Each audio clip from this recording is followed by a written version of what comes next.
وطر کی جو ہے ادائیگی کا طریقہ کیا ہوں، اس کو کیسے ادا کیا جائے گا؟ ٹھیک، تو وطر کو ادا کرنے کا طریقہ یہ ہے کہ آپ رات میں اٹھیں گے اور تہجد پڑھیں گے، چونکہ یہ نماز وطر کی بات ہو رہی ہے، رات کی نماز کی بات ہو رہی ہے، ٹھیک، اور وطر کی نماز جو ہے قیام اللیل کی بعد آپ سے پڑھتے ہیں، تہجد کی بات پڑھتے، تو آپ رات میں اٹھنے کے بعد 2، 4، 6 یا 8 رکعتیں آپ نماز پڑھیں گے، دو کر کے 2 یا 4 یا 6 یا 8 رکعت نماز پڑھیں گے۔ ان نمازوں کے بعد 1 یا 3 یا 5 یا 7 یا 9 رکعت وطر پڑھیں گے، ہوگی بات ختم۔ یہ طریقہ ہے، پہلے آپ تہجد کے لیے اٹھیں گے، تہجد کی نماز پڑھیں گے جو کہ 2 یا 4 یا 6 یا 8 رکعت زیادہ سے زیادہ، یہ پڑھنے کے بعد آپ 1 رکعت یا 3 رکعت یا 5 رکعت یا 7 یا 9 رکعت وطر ہوں گے۔ یہ اس کا پڑھنے کا طریقہ ہے، یاد رکھیے، طریقہ یاد رکھیے، اور یہی یاد رکھیے، درست چیزیں یاد رکھیے کہ ہم جو ہے اس طرح سے اس نماز کو ادا کریں تہجد کے بعد۔ اب جو سب سے مشہور طریقہ ہے وطر کا وہ 3 رکعتیں ہیں، جو ہمارے پاس بھی چلتا ہے، تو اس کو تھوڑا سا اور ڈیٹیل میں جاتے ہیں۔ سب سے مشہور طریقہ جو وطر کا ہے وہ 3 والا ہے، وہ کیوں؟ حضرت عائشہ کی وہ روایت یاد کیجئے موطا امام مالک کی کہ نبی اکرم صلی اللہ علیہ وسلم رمضان یا غیر رمضان 11 رکعتوں سے زیادہ نہیں پڑھتے تھے، تو 11 رکعت میں 8 رکعت تہجد کی اور 3 رکعت وطر کی، تو 3 پڑھنا سب سے مشہور طریقہ ہے۔ اب یہ 3 پڑھنے کا طریقہ کیا ہے؟ اس طریقے سے اس 3 رکعت کو پڑھنے کے 2 طریقے ہیں، میں سمجھو آپ زیادہ کنفیوز نہیں ہو رہے ہیں، ہر چیز کلیئر کرتے ہو جا رہے ہیں۔ 3 رکعتوں کو پڑھنے کے 2 طریقے، 2 طریقے کیا ہیں؟ 2 سلام سے 3 رکعت یا 1 سلام سے 3 رکعت۔ تھوڑا اس کو اور وضاحت کرتا ہوں، 2 سلام اور 2 قاعدے سے 3 رکعت یا 1 سلام اور 1 قاعدے سے 3 رکعت۔ طریقہ بتاتا ہوں۔ پہلا طریقہ، آپ نماز وطر کے لیے کھڑے ہوئے، آپ نے تکبیر کہی، ہاتھ باندھ لیا، اب آپ نماز پڑھتے ہیں 2 رکعت۔ 2 رکعت نماز ختم ہونے کے بعد قاعدہ کرتے ہیں، قاعدے کے بعد اب السلام علیکم اللہ، السلام علیکم ورحمۃ اللہ کرتے ہیں۔ کتنی رکعت ہوئی؟ 2۔ پھر 2 کے بعد آپ کھڑے ہوتے 1 رکعت کی نیت سے، پھر آپ رکعت باندھتے اور 1 رکعت پڑھ کے قاعدہ کرتے السلام علیکم ورحمۃ اللہ، السلام علیکم ورحمۃ اللہ۔ 3 رکعت وطر، 2 سلام اور 2 قاعدے سے۔ 2 سلام ہے، 2 کے بعد سلام پھیر دیا، مطلب قاعدہ بھی ایک زیادہ ہوا، یہ بھی ہوا۔ اس کے بعد 1 رکعت پڑھی، 1 قاعدہ کیا اور سلام، 2 سلام 2 قاعدے۔ دوسرا طریقہ 1 سلام اور 1 قاعدے سے۔ پہلا طریقہ سمجھ میں آ گیا، 2 رکعت پڑھی، سلام پھیر دیا، پھر کھڑے ہوئے 1 رکعت پڑھی، سلام پڑھی، تو قاعدے بھی 2 ہوئے، سلام 2 ہوئے۔ اب 1 سلام سے اور 1 قاعدے والا طریقہ، آپ نے رکعت باندھی وطر کی، 3 رکعت کی نیت سے آپ کھڑے ہوئے، اللہ اکبر کے ہاتھ باندھا، کنٹینیوسلی 3 رکعت پڑھیں گے آپ، 1 ختم ہوئی، دوسری پڑھا آپ نے، دوسری ختم ہوئی، بیٹھیں گے نہیں، اب قاعدے میں کھڑے ہو جائیں گے، تیسری آپ پڑھیں گے۔ تیسری رکعت کے پڑھنے کے بعد آپ قاعدہ کریں گے اور پھر السلام علیکم رحمۃ اللہ وسلم، 1 قاعدہ اور 1 سلام سے 3 رکعت اور 2 قاعدے 2 سلام سے 3 رکعت۔ سمجھ میں آ گئی بات؟ کلیئر ہے؟ بہت زیادہ کنفیوژن نہیں۔ سعودی عرب میں سب سے زیادہ معروف طریقہ وہ پہلا والا ہے، 2 رکعت پڑھتے ہیں، سلام پھیر دیتے ہیں، پھر 1 رکعت پڑھتے ہیں۔ ہندوستان کے اندر 3 پڑھتے ہیں، لیکن تھوڑا سا مسئلہ ہوتا ہے، ہم 3 رکعت 1 قاعدے اور 1 سلام سے نہیں پڑھتے، 3 رکعت 2 قاعدے 2 سلام، بالکل مغرب کی نماز کے جیسا۔ آپ کو بولے مغرب کے جیسا وطر کو نہیں پڑھنا ہے تو پھر ایک نیا لاتے ہیں، ہم الگ کریں نا، بیچ میں ہاتھ اٹھاتے نا، تیسری رکعت میں اللہ اکبر بول کے پھر ہاتھ باندھتے، حالانکہ ہر طرف تو رفع دین منسوخ ہو گیا بولتے ہیں یہاں، لیکن ثابت کرتے ہیں باقی جگہ رفع دین کرو تو منسوخ ہو گیا، غلط ہے، اور یہاں بولتے ہیں یہاں ہے، پھر کیسا منسوخ ہوا؟ یہاں تو ہے باقی۔ تو بہرحال الگ کرنے سے مراد، مغرب سے وطر کو الگ کرنے سے مراد یہ نہیں کہ منمانے طریقے سے الگ کرو، جو بتایا گیا وہ یہ ہے کہ قاعدہ 1 کرو اور 1 سلام، یا پھر 2 قاعدے، مطلب پھر 2 رکعت پڑھ کے سلام پھیر دو، پھر 1 رکعت پڑھو، یہ معنی ہے اس کا۔ لیکن ہمارے پاس علم کم اور تعصب زیادہ ہوتا ہے۔ تعصب مطلب کیا؟ ارے فیض میں ایسا بولتی ہے، ان کا مسلک تو الگ ہی دکھ رہا، کچھ اپنے سے ہٹ کے طریقہ بتا رہے۔ میرے بھائی یہ علم ہے، دس از نالج، علم کو ہم کو حاصل کرنا ہے۔ بہت ساری بات ہم کو نالج نہیں ہوتا کسی چیز کا، تو اس کا مطلب یہ نہیں کہ ہمارا مسئلہ الگ ہے ہم بھٹک گئے، بلکہ ہماری کمزوری تھی، ہماری جہالت تھی کہ ہم نے علم حاصل نہیں کیا، ٹھیک ہے؟ تو لہٰذا 3 رکعت کے دونوں طریقے میں نے آپ کو بتا دیے اور دونوں سنت سے ثابت ہے، لیکن تیسری رکعت میں کھڑے ہو کر سورہ فاتحہ اور وغیرہ پڑھ کر پھر اللہ اکبر کے ہاتھ اٹھا کے پھر سے باندھنا، یہ سنت سے ثابت نہیں ہے۔ اس تعلق سے آپ سب سے کچھ بھی ثابت نہیں، نہ صحیح نہ ضعیف، خاص طور سے اٹھا کے پھر باندھنا نہ صحیح ثابت ہے نہ ضعیف۔ لہٰذا میں کہوں گا آپ کو اگر 3 ایک ساتھ پڑھنا ہے تو 1 قاعدے سے پڑھیے، آخری رکعت میں آپ کو کوئی ڈبل سے ہاتھ نہیں اٹھانا ہے بیچ میں۔ اب پھر وہ دعائے قنوت کیسے کرنا، پھر فرق کیسے کرنا، دعائے قنوت کی طرف میں جا رہا ہوں۔ پہلے میں طریقے بتانا چاہ رہا تھا، تو ہو گیا 3 وطر کا طریقہ، 2 طریقے 3 وطر کے، یہ میں سمجھتا ہوں واضح ہو گئی۔ اور نبی اکرم صلی اللہ علیہ وسلم سے بہت ساری حدیثوں میں بات، سب جیسے صحیح مسلم کی اور صحیح بخاری کی روایت متفق علیہ۔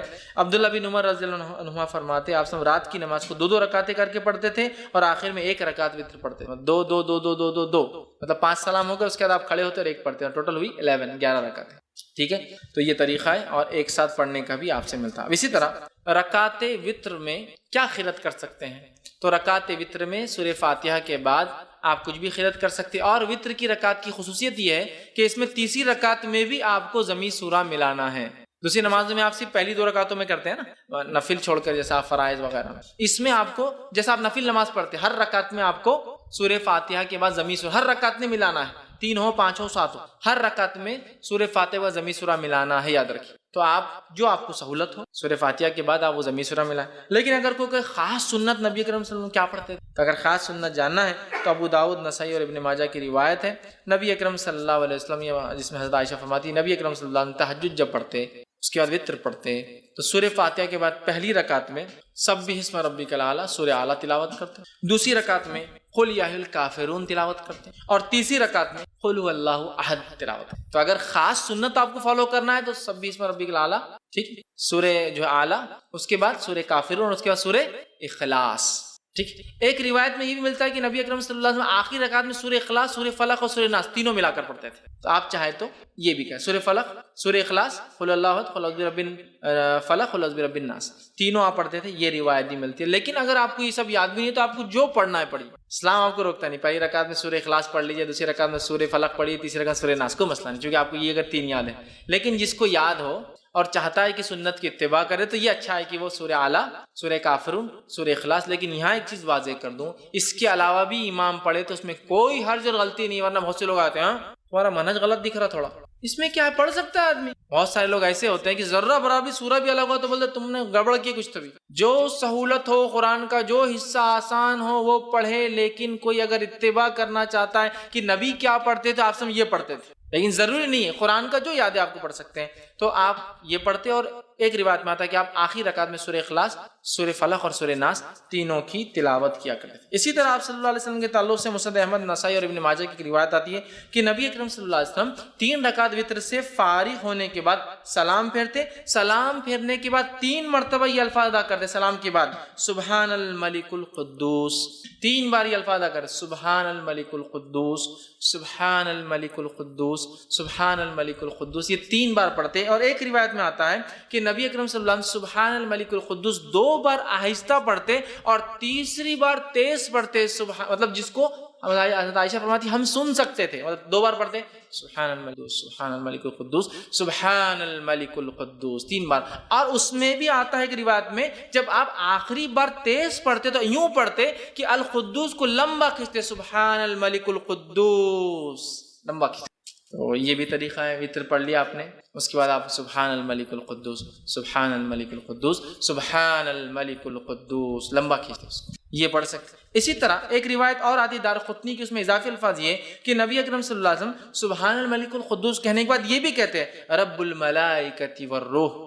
سبحان الملک القدوس کا معنی ہوتا ہے پاک ہے وہ بادشاہ صاحب قدوس، ٹھیک۔ اسی طرح رب الملائکۃ والروح جو رب ہے فرشتوں کا اور جبرائیل کا، یہ بھی آپ اضافہ کیا کرتے تھے۔ تو اگر آپ کو یہ بھی پڑھنا ہے تو ہمارے پاس یہ عموماً ہر 4 رکعت تراویح کے بعد پڑھتے ہیں، اور بہت لمبا لمبا پڑھتے ہیں، اس میں اور بھی اضافہ ہے، ٹھیک ہے۔ لیکن یہ تو وطر کے بعد ثابت ہے، 3 بار سبحان الملک القدوس، 2 آہستہ 1 تیز، اور آخر کا کھینچتے ہوئے ذرا لمبا کرتے ہوئے خود، ٹھیک ہے۔ اس کے بعد رب الملائکۃ والروح، یہ بھی آپ اس کے ساتھ اضافہ کر سکتے ہیں۔ اب دعائے قنوت پہ آ جاتے ہیں۔ دعائے قنوت اس کی حیثیت کیا ہے، پڑھنا اور نہیں پڑھنے کا کیا معاملہ ہے، اور کب پڑھا جائے۔ دعائے قنوت یہ وطر کی نماز کا میں پڑھنا ضروری نہیں ہے، یہ پہلے کلیئر کر دیں۔ بہت سے لوگ وطر نہیں پڑھتے کہ دعائے قنوت یاد نہیں ہے، تو کلیئر کر دیتا ہوں۔ دعائے قنوت کا وطر میں پڑھنا ضروری نہیں ہے، یہ ایک سہولت ہے، اللہ نے مدد کی اس نماز سے، تو اس سہولت کا فائدہ اٹھائے جو اٹھانا چاہتا ہے، لیکن کمپلسری نہیں ہے۔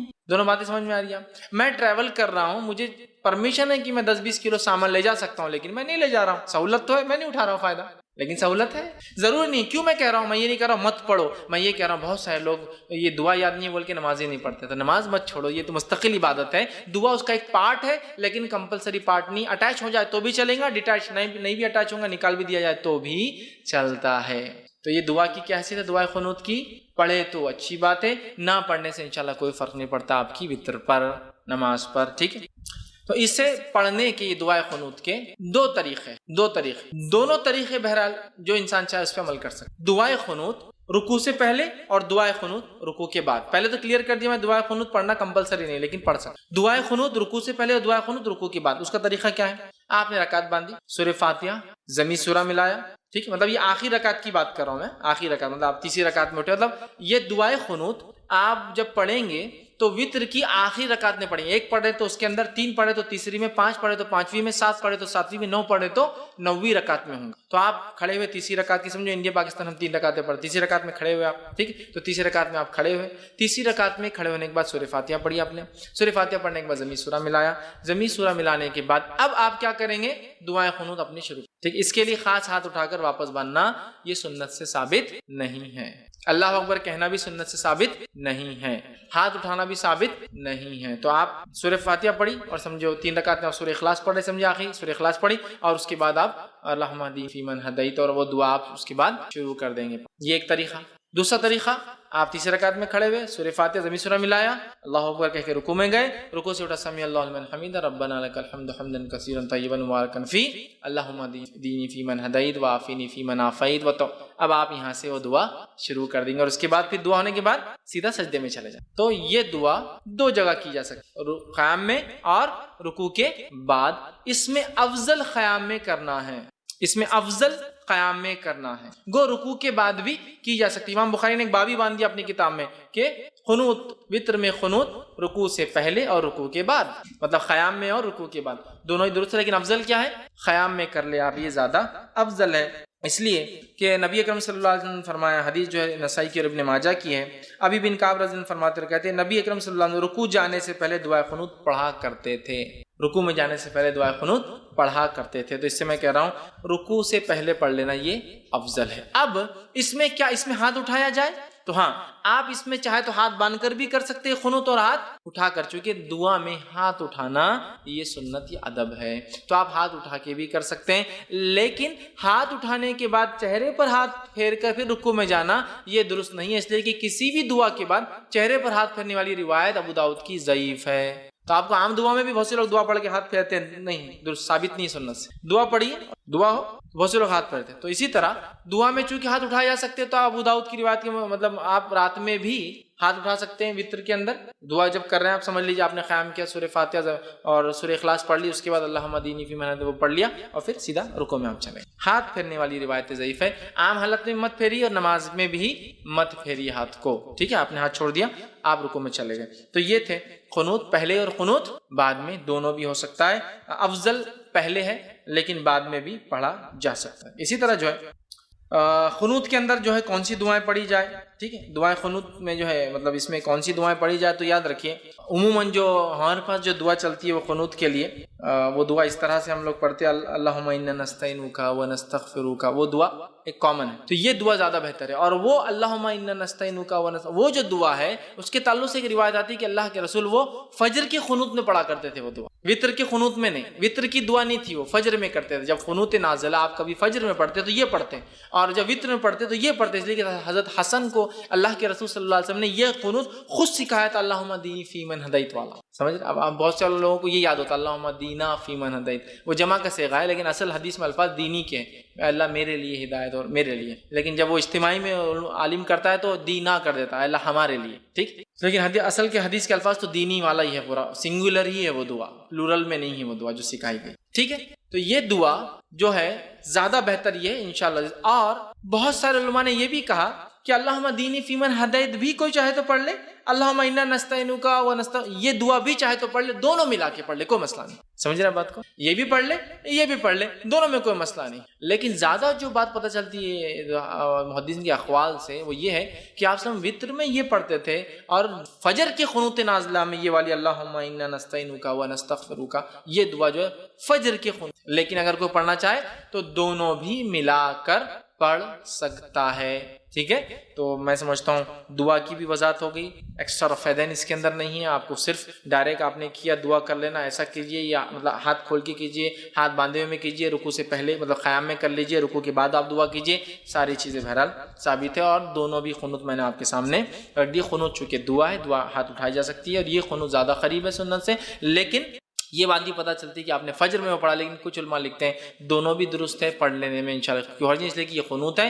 اور قنوت ہے، دعا ہے، آپ کبھی پڑھ سکتے ہیں، تو لہٰذا وہ کہتے ہیں دونوں پڑھ لو، کوئی مسئلہ نہیں انشاءاللہ، ٹھیک ہے۔ تو یہ تھا اس کا طریقہ اور دعا۔ اب اسی طرح جو ہے دعائے قنوت ہمیشہ مانگنا ضروری نہیں ہے، کوئی اس کا پارٹ نہیں، آپ کر سکتے تو کیجئے، نہ بھی کرنے سے انشاءاللہ عزیز کوئی فرق نہیں ہوتا۔ اب اسی طرح جو ہے یہ تھا وطر کی رکعتیں، اس کا طریقہ، اس کی اہمیت اور اس کے تعلق سے کچھ باتیں، ہو سکتا ہے کچھ باتیں بچ گئی ہو تو سوال جواب میں انشاءاللہ میں اس کو کور کروں گا۔ اب آئیے تہجد کے بھائی نے سوال کیا کہ وطر کی نماز میں بہت سارے لوگ نماز میں آلریڈی ہے، پھر ایک بار ہاتھ اٹھا کر ہاتھ باندھتے ہیں۔ دیکھیے حدیث کے اندر الفاظ ہیں، نبی اکرم صلی اللہ علیہ وسلم نے فرمایا اپنی وطر اور مغرب کی نماز کو الگ کرو، چونکہ مغرب بھی 3 رکعت ہے اور وطر بھی 3 رکعت ہے، لیکن اس کو کیسے الگ کرنا ہے وہ نبی اکرم صلی اللہ علیہ وسلم نے خود بتا دیا۔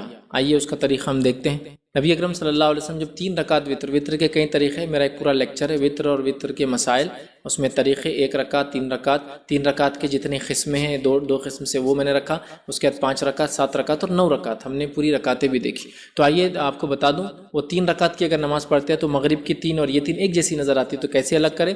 تو نبی اکرم صلی اللہ علیہ وسلم جب وطر کی نماز پڑھتے 3 رکعت پڑھتے تو 2 طریقوں سے پڑھتے۔ پہلا طریقہ یہ ہوتا ہے کہ آپ 2 رکعت نماز پڑھتے اور سلام پھیر دیتے، پھر آپ کھڑے ہو کر 1 رکعت پڑھتے، یہ ہوا 3 رکعت وطر 2 قاعدوں سے اور 2 سلام سے۔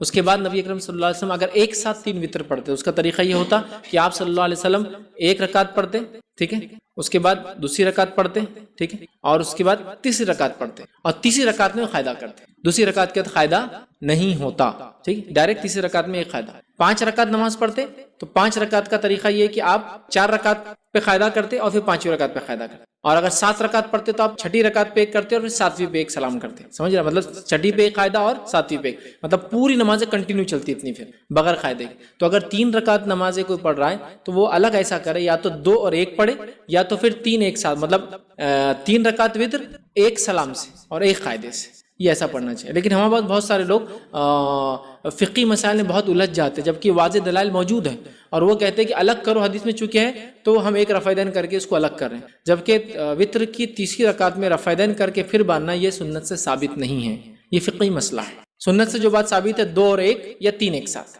یہ بالکل واضح ہے۔ تو وہ کہتے ہیں رفع دین کر کے ہم اس کو مغرب سے الگ کر دیتے ہیں، جبکہ الگ کرنے کا طریقہ اللہ کے رسول نے بتا دیا، 2 اور 1 کر کے یا 3 ایک ساتھ کر کے آخری قاعدے میں آپ ایک ہی قاعدہ کریں گے اور اس کے بعد سلام پھیر دیں گے، تو یہ زیادہ بہتر ہے۔ اب کیا وہ جو ایک تکبیر اٹھا کر وہ کر رہا ہے، دیکھیے تکبیر کے اندر ہاتھ اٹھانا یہ وہ سب ہم یہ نہیں کہتے کہ غلط ہے، لیکن مسئلہ یہ ہے کہ یہ طریقہ نبی اکرم صلی اللہ علیہ وسلم سے تیسری رکعت وطر کا ثابت نہیں ہے۔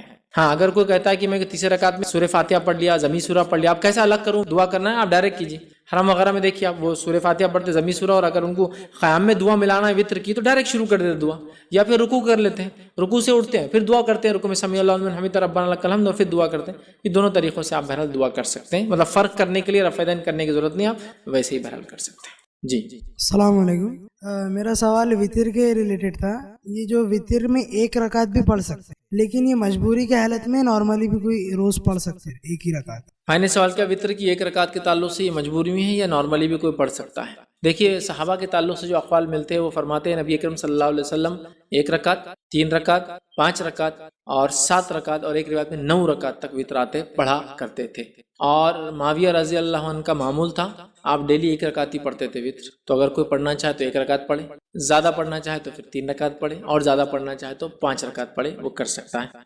خالی وقت ہے تو 5 7 بھی پڑھ سکتے ہیں، کم وقت ہے تو 3 پڑھے، اور کم وقت ہے تو 1 رکعت پڑھے، لیکن میں یہ نہیں کہوں گا مجبوری میں 1 رکعت اور باقی ٹائم پہ 3 رکعت، یہ انسان اپنے حالات ماحول سے جج کرے، چونکہ ایسا نفل نماز ہے 2 رکعت کم از کم ہے، 2 سے زیادہ جتنا پڑھ سکتے ہیں آپ پڑھیے، اللہ کو راضی کرنا ہے آپ کو، تو بہرحال لیکن معاویہ رضی اللہ عنہ کا معمول تھا آپ 1 رکعت ہی جو ہے وطر پڑھا کرتے تھے۔ کسی نے ایک سوال کیا نماز کن چیزوں سے ٹوٹ جاتی ہے؟ تو دیکھیے سب سے پہلی چیز نماز ان چیزوں سے ٹوٹ سکتی ہے جن سے وضو ٹوٹ جاتا ہے، نماز میں ایسا کوئی عمل ہو جائے جس سے وضو ٹوٹ جاتا ہے تو نماز بھی ظاہر سی بات ہے وضو کے اوپر ہے تو وہ ٹوٹ جائیں گی، جیسا مثال کے طور پہ نماز پڑھ رہے ہوا خارج جو ہے نماز ٹوٹ جائیں گی، نماز پڑھ رہے ہیں حیض آ جائے خاتون کو تو اس کی نماز ٹوٹ جائیں گی، نماز پڑھ رہے ہیں نفاس والی عورت تو سمجھو ولادت سے پہلے ولادت کے بعد خون آتا ہے اور اس نے یہ سوچا کہ نہیں وہ خون اس کا نہیں پھر آ گیا، اس نے غسل کیا پھر آ گیا، تو وہ چیز ہے، تو میں یہ کہوں گا جن چیزوں سے وضو غسل ٹوٹتا ہے وہ چیز اگر نماز کی حالت میں ہو جائے تو اس سے نماز ٹوٹ جاتی ہے۔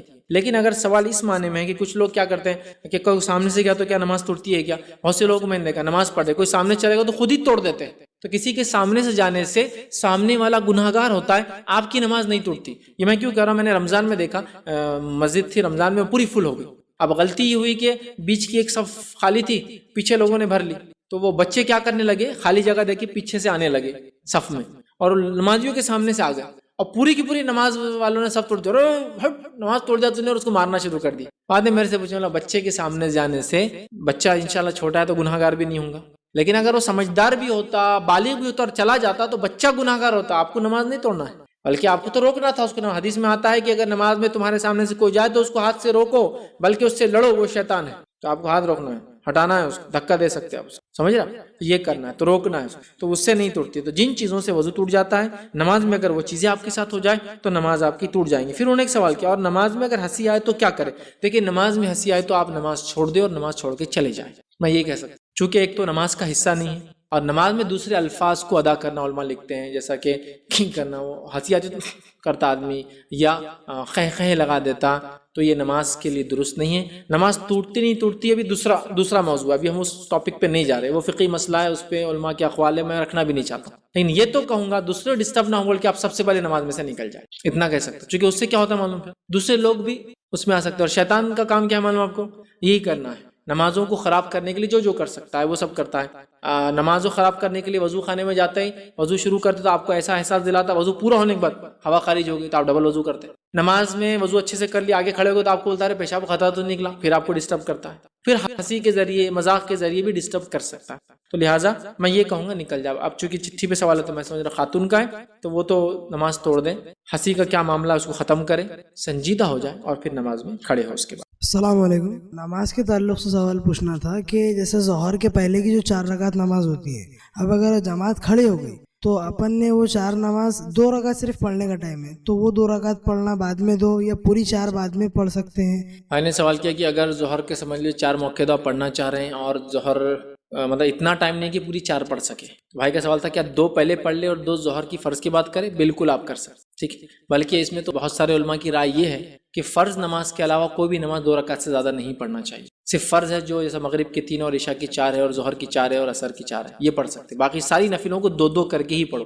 نبی اکرم صلی اللہ علیہ وسلم سے نفل 2 ہی ثابت ہے. 2 اشراق کی 2 کر کے آپ پڑھتے، چاش کی 2 کر کے پڑھتے، اوابین کی 2 کر کے پڑھتے، تہجد کی 2 کر کے آپ پڑھتے، قیام اللیل کی 2 کر کے آپ پڑھتے، تراویح 2 کر کے آپ پڑھتے. 4 نہیں پڑھے، نفل سب 2 ہے، اور 2 مطلب 2 رکعت کے سلام پھیرنا، یہی ثابت ہے. تو یہ تو افضل ہے. تو سمجھو آپ گئے اور ظہر کی 4 کا وقت نہیں ہے تو آپ 2 پڑھیے، اور 2 کر کے ہی پڑھیے. میں تو کہوں گا ظہر کی 4 بھی 2 سلام سے پڑھیے، 2 رکعت پھر 2 رکعت 4، ٹھیک ہے، سمجھے.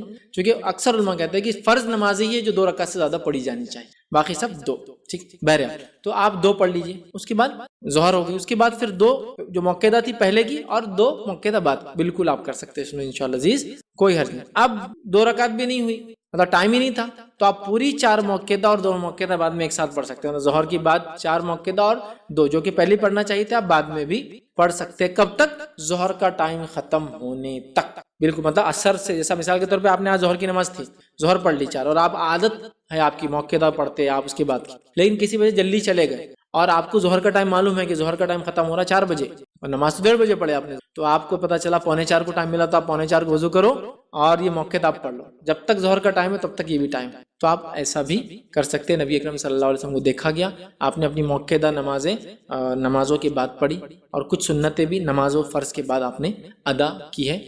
یہ بات بہرحال روایتوں کے اندر ملتی ہے، تو آپ بالکل ایسا انشاءاللہ عزیز کر سکتے ہیں. بعد میں اس کو یا تو 2 پڑھ لے پہلے، 2 بعد میں، یا پھر پوری 4 بھی چاہے تو بعد میں پوری 4 پڑھ سکتے ہیں. جیسا نماز میں ہے وہاں تکبیر ہو گئی تو کون سے حالت میں رہے جو نماز چھوڑ دینا، اور سجدے وغیرہ یا قاعدے میں رہے تو پوری نماز کرنا، تو اس کا بھائی کا سوال تھا کہ نماز کے اندر اب جماعت کھڑی ہو گئی تو چونکہ حدیث میں صحیح مسلم کی روایت ہے کہ جب اقامت دے دی جائے تو وہ نماز ہی پڑھنا چاہیے، اس کے علاوہ دوسری نماز نہیں ہوتی. تو اس معاملے میں ہم کیا کریں؟ تو مثال کے طور آپ نے 4 رکعت کی نیت سے ہاتھ باندھ لیا، کھڑے ہو گئے، اب جماعت کھڑی ہوگی، مطلب ابھی ایک ہی رکعت چل رہی تھی، ابھی تو کتنی پڑھنا ہے؟ 3 رکعت. تو یہاں آپ نماز اپنی چھوڑ دیں گے اور چلے جائیں گے اور فرض میں مل جائیں گے. اس کا انشاءاللہ آپ کو کوئی گناہ نہیں ہے یہاں تک. لیکن ہمارے پاس کیا ہے، نماز توڑنے کا گناہ اتنا بتا دیا گیا کہ انسان کچھ بھی ہو جائے نماز ہی نہیں توڑتا، یہاں تک کہ ٹرین بھی چھوٹ جائے تو نماز ہی پڑھتے رہتا ہوں، اس لیے کہ بولتا ہے کہ نہیں نماز چھوڑنے کا بہت گناہ. ایسا نہیں، شرعی ضرورتوں کے تحت نمازوں کو توڑا جا سکتا ہے، چھوڑا جا سکتا ہے. مطلب پڑھے تو کچھ لوگ بولتے ہیں نماز چھوڑ دینا مطلب نماز توڑ دینا، چھوڑنا بولے تو وہ چھوڑنا نہیں کہ پڑھنا ہی نہیں. چھوڑ دینا. تو نماز آپ توڑ دے اور جا کے, چونکہ ٹرین میں آپ جائیں ٹرین میں پڑھ سکتے ہیں آپ, لیکن آپ نیچے کھڑے تھے جا رہی تو آپ توڑ دے, جائے بیٹھ جائے پھر پڑھ لے. تو بہت بڑا گناہ سمجھتے, گناہ تو ہے بے وجہ توڑنا, وجہ سے توڑنا نہیں, ٹھیک. تو آپ بالکل توڑ سکتے ہیں. آپ حرم میں جائیں گے, چونکہ وہاں اذان ہوتی ہے اور نماز کب کھڑی ہویں گی فکس نہیں ہوتا ہے, وہاں اذان فکس ہوتی ہے, نماز 2 منٹ بعد, 3 منٹ بعد, 4 منٹ بعد, 8 منٹ بعد, 10 منٹ بعد بھی کھڑے ہوتے ہیں, تو لوگ کھڑے ہو جاتے ہیں. لیکن آپ دیکھیے کامن عرب جو مسئلے کا علم رکھتے ہیں, جیسی ہی اقامت ہوں گی آگے بڑھنا شروع کر دے صف کے ساتھ, بالکل ہاتھ چھوڑیں گے نکل جائے. اب آپ کا سوال تھا اب آخری رکعت میں 2 رکعت پڑھ رہے اور قاعدے میں, یا سجدہ کر کے اٹھے اب قاعدہ کریں گے, 4 رکعت پڑھ رہے تھے اب سجدے میں اب قاعدہ کریں گے اور سلام پھیریں گے, اور اقامت شروع ہو گئی, تو آپ جلدی جلدی قاعدہ کر لیں, سلام پھیر کے مل جائے جا کے جلدی جلدی, مطلب جتنا اسپیڈ سے ہو سکتا ہے. اور قاعدے کے اندر آپ کو کیا پڑھنا ہے, اتحیات پڑھنا, درود ابراہیم, یہ ضروری چیز ہے. تو دعائیں معصورہ وغیرہ یہ سنت ہے, وہ چھوٹ بھی گئی تو کوئی مسئلہ نہیں, دونوں چیزیں پڑھی اٹھیں جا کر آپ نماز میں مل گئے. تو آپ جلدی سے کریں, جو اقامت کو میں سمجھتا ہوں ایک 20-25 سیکنڈ 30 سیکنڈ آرام سے لگ جاتے ہیں, تو آپ جلدی جلدی اپنا قاعدہ ختم کریں اور جا کے ان سے ملیں. وطر کی نماز کا وقت کب شروع ہے اس کے تعلق سے دیکھ لیتے ہیں. تو میں سمجھتا ہوں پہلی حدیث میں نے درس کی ابتدا میں جو بتائی واضح ہے کہ یہ نماز کے ذریعے اللہ نے ہماری مدد کی, اور یہ نماز عشاء کے بعد سے لے کر فجر کے پہلے تک پڑھی جا سکتی ہے, ٹھیک. تو اس کا وقت شروع ہوتا ہے عشاء کے بعد سے فجر کے طلوع, مطلب سورج, مطلب فجر کے شروع ہونے سے پہلے تک, مطلب اس کو عام زبان میں کہوں تو عشاء کے بعد سے سحر کے وقت کے ختم ہونے تک. چونکہ سحر کا وقت ختم ہوتا ہے تو فجر شروع ہو جاتی ہے, تو اس کا وقت رات میں عشاء کے بعد سے لے کر سحر کے شروع ہونے کے پہلے تک ہے.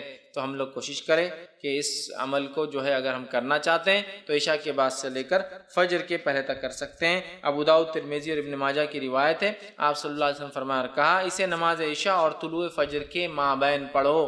عشاء کے بعد اور طلوع فجر کے شروع ہونے کے بیچ میں کہیں آپ اس نماز کو پڑھ سکتے ہیں, یاد رکھیں, ٹھیک. اسی طرح جو ہے آپ صلی اللہ علیہ وسلم فرماتے ہیں, اور صحیح بخاری اور صحیح مسلم متفق علیہ روایت, آپ نے فرمایا اور کہا, نبی اکرم صلی اللہ علیہ وسلم رات کے ہر حصے میں نماز وتر ادا فرمائی, ابتدائی حصے میں بھی, وسط شب میں بھی, اور رات کے آخری حصے میں بھی. اور یہ روایت حضرت عائشہ سے ہے کہ حضرت عائشہ فرماتی ہے کہ آپ صلی اللہ علیہ وسلم وتر کی نماز عشاء کے بعد بھی پڑھتے تھے, اس کے بعد سے لے کر نماز رات کے کسی بیچ کے حصے میں بھی پڑھتے تھے, اور اس کے علاوہ رات کے آخر حصے میں بھی پڑھا کرتے تھے. تو اس سے پتہ چلا کہ وتر کی نماز عشاء کے بعد سے لے کر فجر کے پہلے تک کبھی بھی پڑھی جا سکتی ہے, اور نبی اکرم صلی اللہ علیہ وسلم نے عشاء کے بعد سے لے کر فجر کے پہلے تک پڑھا. اسی طرح ایک دوسری روایت صحیح بخاری اور صحیح مسلم کی, آپ نے فرمایا اور کہا, اور آپ صلی اللہ علیہ وسلم نے جن دنوں میں وفات پائی, مطلب یہ روایت بھی عائشہ فرماتی ہے اور کہتی ہے اس روایت میں کہ جن دنوں میں نبی اکرم صلی اللہ علیہ وسلم وفات پائی ان دنوں میں آپ آخری حصے سحر کے وقت وتر کو پڑھا کرتے تھے.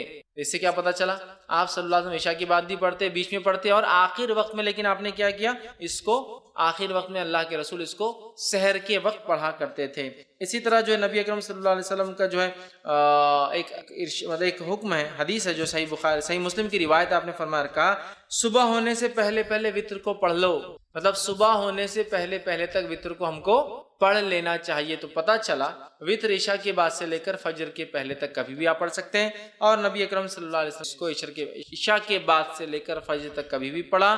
اور اس کو ہم کہیں گے عشاء کے بعد بھی پڑھی جا سکتی ہے, لیکن آخر وقت میں پڑھنا افضل ہے, سحر کے وقت میں پڑھنا افضل ہے. اس لیے کہ انسان سوتا ہے, سو کر اٹھتا ہے, اٹھنے کے بعد پھر نفل نمازیں مطلب تہجد پڑھتا ہے, اور تہجد کے بعد اگر وتر پڑھتا ہے تو یہ افضل ہے, یاد رکھیے. اب آپ کہیں گے خالی وتر کو رات میں کیوں اٹھنا ہے, تو تہجد بھی پڑھنا, لیکن میں تہجد انشاءاللہ آخری میں رکھوں گا. ویسے تو یہ جو وتر کو ہم کہہ رہے ہیں آخری وقت میں پڑھنا افضل ہے, اس سے مراد ہے آخری وقت میں انسان رات میں اٹھے, تہجد کی نماز پڑھے, تہجد کے بعد اپنی وتر پڑھ لے. صحیح مسلم کی روایت ہے, ماں عائشہ رضی اللہ عنہا سو جاتی تھی, آپ سب کو اٹھاتے تھے اور کہتے عائشہ اٹھ اور وتر پڑھ لے, مطلب تہجد ادا کر, اور تہجد ادا ہونے کے بعد اپنی وتر کی نماز, چونکہ عموماً صحابہ آخر وقت میں وتر پڑھتے تھے, چاہے تہجد کے وادی تھے, لہٰذا چونکہ تہجد ایک بہت افضل عمل ہے, یاد رکھیے, بہت افضل, نفل نمازوں میں سب سے افضل نماز ہے یہ, تو لہٰذا وہ لوگ روکے رکھتے تھے اپنی نماز کو, وتر کو, اور تہجد میں اٹھتے تھے, تہجد میں اٹھنے کے بعد وتر پڑھتے تھے.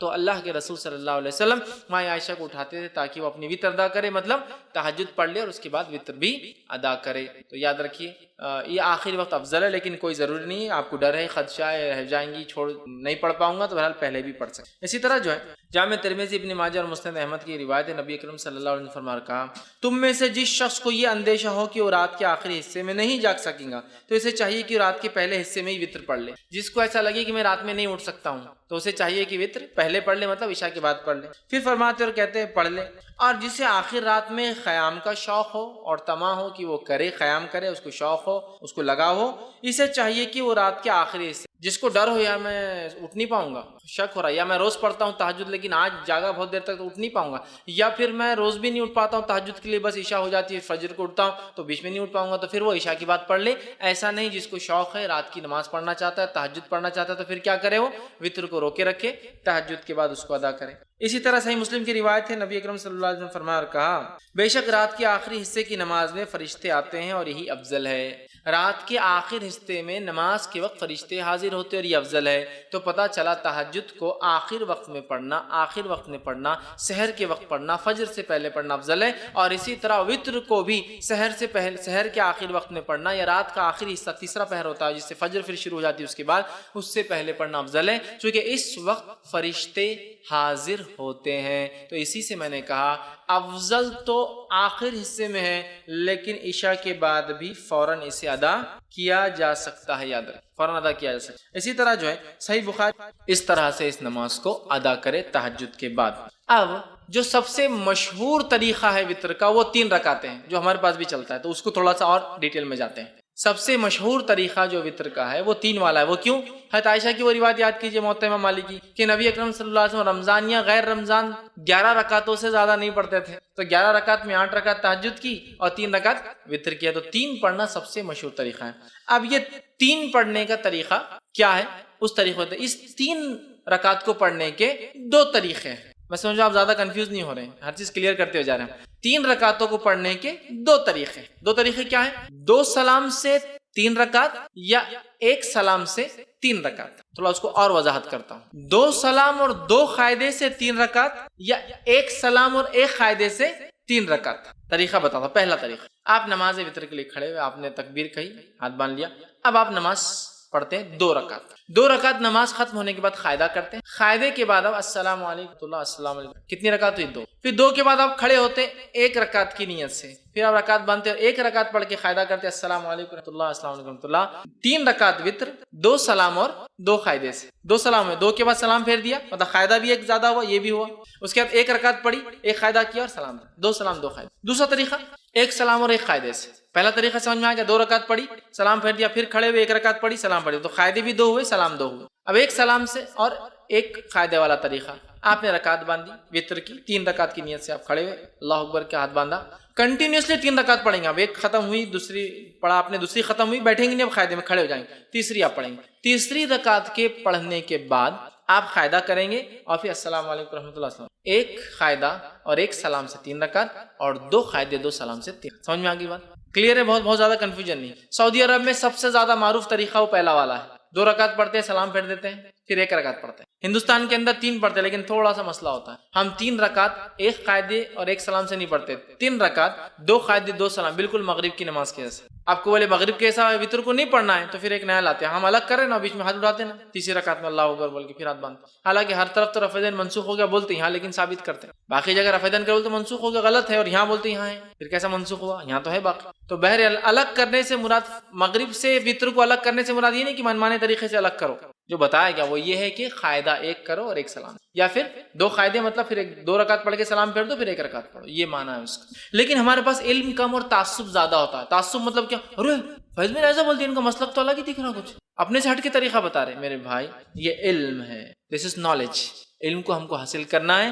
بہت ساری بات ہم کو نالج نہیں ہوتا کسی چیز کا، تو اس کا مطلب یہ نہیں کہ ہمارا مسئلہ الگ ہے ہم بھٹک گئے، بلکہ ہماری کمزوری تھی، ہماری جہالت تھی کہ ہم نے علم حاصل نہیں کیا، ٹھیک ہے؟ تو لہٰذا 3 رکعت کے دونوں طریقے میں نے آپ کو بتا دیے اور دونوں سنت سے ثابت ہے، لیکن تیسری رکعت میں کھڑے ہو کر سورہ فاتحہ اور وغیرہ پڑھ کر پھر اللہ اکبر کے ہاتھ اٹھا کے پھر سے باندھنا، یہ سنت سے ثابت نہیں ہے۔ اس تعلق سے آپ سب سے کچھ بھی ثابت نہیں، نہ صحیح نہ ضعیف، خاص طور سے اٹھا کے پھر باندھنا نہ صحیح ثابت ہے نہ ضعیف۔ لہٰذا میں کہوں گا آپ کو اگر 3 ایک ساتھ پڑھنا ہے تو 1 قاعدے سے پڑھیے، آخری رکعت میں آپ کو کوئی ڈبل سے ہاتھ نہیں اٹھانا ہے بیچ میں۔